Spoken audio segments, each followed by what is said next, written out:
guys, welcome back to my YouTube channel. I hope हजुरहरु सुन्नुहुन्छ होला म पनि सुन्छ नि आरामले छु। अहिले चाहिँ हामी चाहिँ यो विवाह हुने घरमा छौं। हाम्रो छोरी यताबाट उता भटकाडी उहिले जानु भएको छ।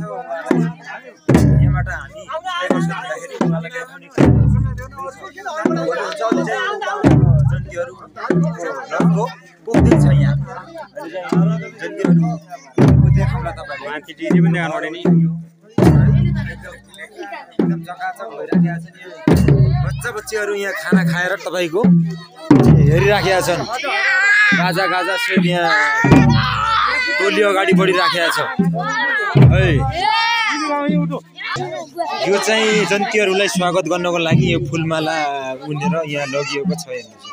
हेर्नुस् यहाँ बुढापाकाहरु पनि आइराख्नु भएको छ। यो जन्तीहरुलाई स्वागत गर्नको लागि फूलमाला उनेर हेर्नु यहाँ खादाहरु पनि रहेछ। पछाडिबाट तपाईको यो गेट हेर्नुस् अनि चन्द्र अनि ललिता भनेर यहाँ लेखेको छ। शुभ विवाह स्वागतम स्वागतम भनिएको छ है। यसै हो हाम्रो पहाडतिरको विवाह यस्तै हुन्छ। हाम्रो रीतिरिवाज अनि चालचलन अनुसार एकदमै यहाँ बसिराख्नु भएको छ। अनि बुढापाकाहरु यहाँ हाम्रो भाउजूहरु यहाँ बसिराख्नु भएको छ। हेर्नुस् यहाँ दाँत गइसक्यो। अनि यहाँ अर्कै भाउजू यहाँ छन्, अर्कै भाउजू यहाँ छन्। सबै भाउजू मात्रै छन् यहाँ पुरै। यो कलशहरु राखेको छ। हेर्नुस् यसरी राख्छ गाग्री तामाको गाग्री यसरी राख्छ। अनि यहाँ स्वागत गर्नको लागि रेडी हुनुहुन्छ हाम्रो मुनिसा। हेर्नुस् पुरै यहाँ ग्रुप यहाँ पाहुनाहरुलाई स्वागत गर्नको लागि यहाँ रेडी छन्।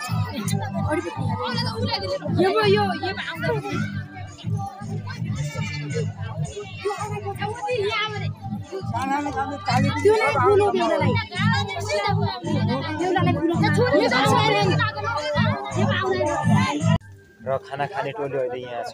खाना खाने टोली तपाईको यहाँ खाना खाइराखेका छन्। हेर्नुस् बुढाबुढीहरु। म यो युट्युबमा हाल्दै छु के युट्युबमा हाल्ने हो यो। ल उहाँ बेहुलीको भाइ कान्छो भाइ दाल यहाँ हाम्रो भतिज हेलो हाई गरिदिनुस् त। नमस्कार।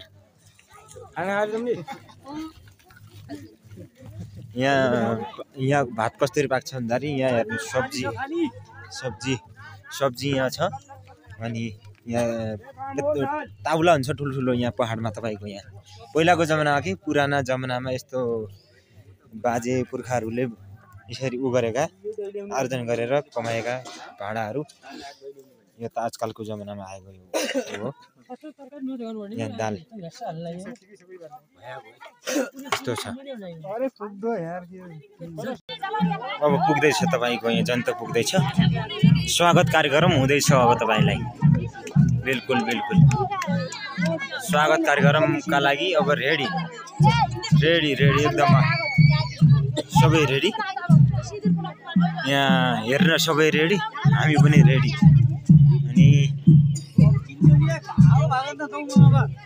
अनि जनता पुग्दैछ तपाईको यहाँ।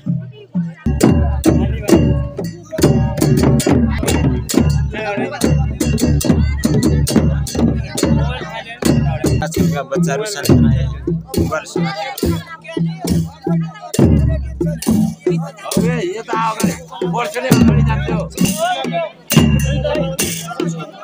दुलहाले रिबन काटेर गेटबाट अब उद्घाटन भित्र प्रवेश गर्दै म बेहुलाको साथी स्याउला भनिन्छ है।